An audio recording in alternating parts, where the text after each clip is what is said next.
Hello everyone, आप सभी आंगनबाड़ी सेविकाओं का, सभी सहायिकाओं का इस नए यूट्यूब चैनल पर एक नए और बेहद इन्फॉर्मेटिव जानकारी के साथ मैं फिर से स्वागत करता हूं। सबसे पहले आप लोगों से रिक्वेस्ट है कि वीडियो को अधिक से अधिक सेविकाओं तक व्हाट्सएप ग्रुप में अभी शेयर कर दीजिए, क्योंकि जानकारी कुछ इस प्रकार की है ताकि आप वीडियो को लाइक भी करेंगे। चैनल को अगर सब्सक्राइब नहीं किया तो वो भी कर लीजिएगा, क्योंकि टाइटल और थंबनेल पर आप लोगों ने देखा है कि बिहार सरकार ने कुछ ऐसा फैसला लिया है जो आंगनबाड़ी सेविकाओं सहायिकाओं के मानदेय, पेंशन, ग्रेच्युटी, बकाया, चयन मुक्ति वगैरह नियमावली के संबंध में विशेष अधिवक्ताओं के रिलेटेड है। आपको मालूम है कि कुछ दिनों पहले गुजरात हाई कोर्ट ने फैसला सुना दिया था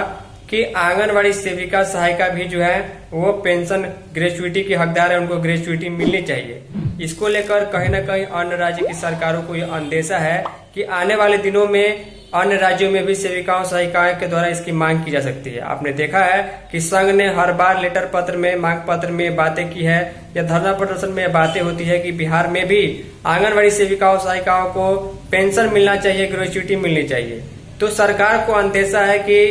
अन्य राज्य के जो वहाँ के राजकीय उच्च न्यायालय है उसके आधार पर बिहार में भी अगर चुनौती दी जाती है पटना हाई कोर्ट में, तो इसके लिए आईसीडीएस समाज कल्याण विभाग के अंतर्गत आने वाले आंगनबाड़ी सेविकाओं सहायिकाओं के संबंध में जो विशेष नियमावली है उसमें जो एक्सपर्ट है, जो अधिवक्ता है, उसका एक पैनल अभी बनाया जा रहा है। इसको पैनल बनाने के संबंध में जो है एक विज्ञापन न्यूज़पेपर में जारी हुआ है, उसके बारे में हम आपको बता रहे हैं। क्योंकि कहीं ना कहीं अब ऐसा अंदेशा या फिर ऐसा उम्मीद लग रहा है कि आने वाले दिनों में बिहार में भी सेविका सहायिका पेंशन, ग्रेच्युटी, एमसीपी वगैरह जो भी स्कीम्स है, जो भी सुविधाएं हैं, उसकी मांग की जा सकती है। इसके लिए बिहार सरकार पहले से तैयारी कर रही है और एक विशेष अधिवक्ताओं का पैनल बनाने जा रही है जो समाज कल्याण विभाग में आंगनबाड़ी सेविकाओं सहायिकाओं के कार्य के संबंध में जो भी मामले होंगे, मुद्दे होंगे, उनका जवाब सरकार की ओर से कोर्ट में देंगे। इसके संबंध में डिटेल में जानकारी है, बिना टाइम वेस्ट किए आगे हम आपको दिखाते हैं पूरी जानकारी। वीडियो पसंद आएगी वीडियो को लाइक, चैनल को सब्सक्राइब, वीडियो को शेयर जरूर कर दीजिएगा। तो फाइनली जितने भी आंगनबाड़ी सेविका, आंगनबाड़ी सहायिका और आंगनबाड़ी वर्कर्स और आईसीडीएस जो कर्मचारी इस वीडियो को देख रहे हैं, वीडियो को पूरा देखिएगा। आप सभी को मालूम है और पूरे भारत में और बिहार में भी ये मांग है कि आंगनबाड़ी सेविका सहायिका को जो है मतलब कि नौकरी समाप्ति के बाद जब उनको रिटायर होती है तो उनको पेंशन मिलना चाहिए। इसके अलावा रिटायरमेंट के समय एक मुश्त राशि जिसको ग्रेच्युटी कहा जाता है उसका भी लाभ उनको मिलना चाहिए। इसके अलावा एसीपी, इसके अलावा एमएसीपी और कई सारे चीज़ें जो हैं जिनकी मांग पूरे भारत के साथ साथ बिहार में भी है, मुख्य रूप से पेंशन और ग्रेच्युटी के लिए। उसके लिए बिहार सरकार समाज कल्याण विभाग की ओर से जो है विशेष रूप से जो है विद्वान अधिवक्ताओं को यानी कि एडवोकेट्स को हायर करने के संबंध में ये नोटिफिकेशन समाज कल्याण विभाग की ओर से जो है वो प्रकाशित कराया गया है। बहुत ही ध्यान से देखिएगा कि विभाग की पहले से ही तैयारी क्या है, क्योंकि कहीं ना कहीं विभाग ये जानता है कि आने वाले दिनों में इस पर विचार करना होगा। क्योंकि आप लोगों ने कुछ दिन पहले ही देखा था कि गुजरात हाई कोर्ट ने स्पष्ट रूप से कह दिया है कि आंगनबाड़ी सेविकाओं सहायिकाओं को ग्रेच्युटी का लाभ मिलना चाहिए। एक आध राज्यों में ये चल भी रहा है। तो सरकार को मालूम है कि बिहार में भी इस पर दबाव है, इसलिए पहले से तैयारी के लिए, या फिर हम ये भी कह सकते हैं कि इसको लागू कराने के लिए जो है बिहार सरकार ने जो अधिवक्ताओं का पैनल बनाने की बात की है। बेहद महत्वपूर्ण जानकारी है। तो इस जानकारी के संबंध में मैं इस चैनल के लिए आप लोगों से रिक्वेस्ट करूंगा कि इस चैनल को आपने सब्सक्राइब नहीं किया तो सब्सक्राइब कर लीजिएगा। वीडियो को अन्य सेविकाओं के साथ शेयर कर दीजिएगा व्हाट्सएप ग्रुप में, ताकि सभी को मालूम चल पाए कि आने वाले दिनों में सरकार इस पर विचार कर सकती है।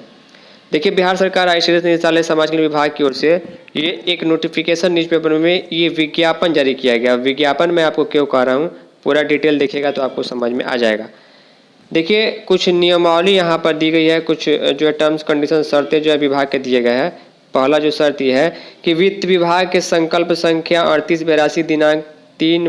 मई 2023 के आलोक में आईसीडीएस निदेशालय से संबंधित विभिन्न न्यायिक वादों में सरकार की ओर से ससमय प्रत्युत्तर समर्पित करने के लिए निदेशालय की ओर से तथ्य विवरणी तैयार करने हेतु अधिवक्ताओं का एक अस्थायी पैनल बनाने का निर्णय लिया गया है। यानी शॉर्टकट में मैं आपको इसका समरी बताऊं तो यहाँ पर विभाग ये कहता है कि आईसीडीएस के संबंध में कोर्ट में कोई भी केस चलता है, समाज कल्याण विभाग के संबंध में कोर्ट में कोई भी केस चल रहा है, कोई भी मामला लंबित है, पेंशन का मामला हो, ग्रेच्युटी का मामला हो या फिर बकाया का मामला हो, सेविका सहायिका का चयन मुक्ति हो, अनुदान हो, कर्मियों की स्थापना हो, जो भी मामले हो समाज कल्याण विभाग के अंतर्गत, उसके लिए एक पैनल अधिवक्ताओं का यानी एडवोकेट्स का एक पैनल बनाने की बात की जा रही है, क्योंकि अधिवक्ता एडवोकेट से जानते हैं कि एक्चुअल नियम कानून संविधान में क्या है, उसके अकॉर्डिंग वो निर्णय लेंगे। तो इसके लिए ये चीज़ें प्रकाशित की गई है। अब ध्यान से सुनिएगा, दूसरे नंबर बहुत ज़रूरी जो बात यहाँ पर लिखी गई है, लिखा गया है कि इस कार्य हेतु आंगनबाड़ी सेविका सहायिका दोनों की बात की जा रही है। आंगनबाड़ी सेविका सहायिका का चयन, उनकी चयन मुक्ति, उनका अनुग्रह अनुदान एवं कर्मियों की स्थापना, सेवांत लाभ तथा पेंशन, बकाया, ग्रेच्युटी, एसीपी, एएमसीपी इत्यादि एवं प्रापण यानी प्रोक्योरमेंट के संबंध में ज्ञान अपेक्षित है।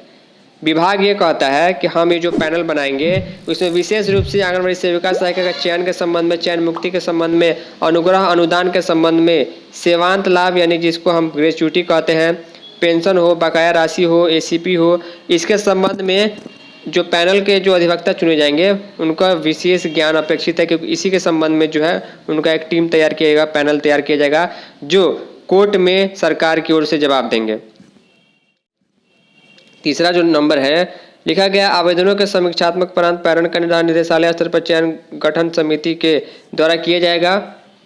आवेदकों का साक्षात्कार होगा एवं विशेष तथ्य विवरणी तैयार किए जाने में उनके कार्य अनुभव की समीक्षा के बाद पैनल निर्धारित हेतु अनुशंसित किया जाएगा। पैनल में सूचीबद्ध विद्वान अधिवक्ताओं को न्यायिक वादों तथा विवरणी तैयार करने हेतु याचिका के प्रति संचिका एवं आवश्यक कागजात संबंध शाखा के सहायक प्रभारी पदाधिकारी के द्वारा उपलब्ध कराया जाएगा। यानी कि यहाँ पर एक जो है एक्सपर्ट एडवोकेट्स की राय हर एक चीज़ में मिल पाए, सेविका सहायिका मानदेय या फिर उनके चयन मुक्ति, चयन के संबंध में, अनुग्रह के संबंध में, पेंशन के संबंध में, ग्रेच्युटी के संबंध में, आने वाले मामले जो भी कोर्ट में आएंगे, इसके लिए एक पैनल तैयार करने की बात सरकार ने की है। कतिपय मामलों में अपरिहार्य स्थिति उत्पन्न होने पर शीघ्र तथा विवरणी बनाए जाने की अपेक्षा की जाएगी। यानी कि मान के चलिए कि अभी तक बिहार में ऐसा कुछ नहीं था, लेकिन कोई ऐसा कोर्ट जो पटना हाई कोर्ट में जो है याचिका दायर की जाए जिसमें यह मांग की जाए यूनियन की ओर से कि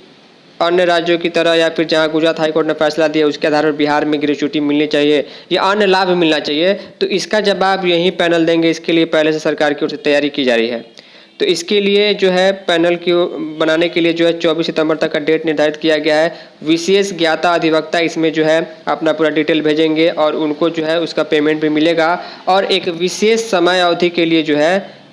ये पैनल बना रहेगा, ताकि उसके अंदर कुछ भी ऐसा मामला आता है आंगनबाड़ी सेविका सहायिका समाज कल्याण विभाग के अंतर्गत, तो कोर्ट में अगर मामला जाता है तो कोर्ट में ये जवाब ये देंगे और ये सारी चीज़ें जो है आसानी पूर्वक हो पाएंगी जहाँ तक संभव हो। तो देख पा रहे सरकार का क्लियरली मतलब है कि वैसे अधिवक्ता चाहिए जो सेविका सहायिका चयन, चयन मुक्ति, अनुग्रह अनुदान, पेंशन, बकाया, ग्रेच्युटी वगैरह के बारे में विशेष जानकारी रखती हो और जब मामला ऊपर जाए तो उसका जवाब दे पाएँ संविधान के प्रावधानों के अनुरूप। उम्मीद करूंगा कि आपको चीज़ें समझ में आई होंगी। मैं फिर से कहूंगा इस वीडियो को अन्य सेविका के साथ जरूर शेयर कीजिएगा, आने वाले दिनों में इस पर भी फैसला आ सकता है। फाइनली इस इंफॉर्मेटिव और यूजफुल वीडियो में इतना ही। धन्यवाद।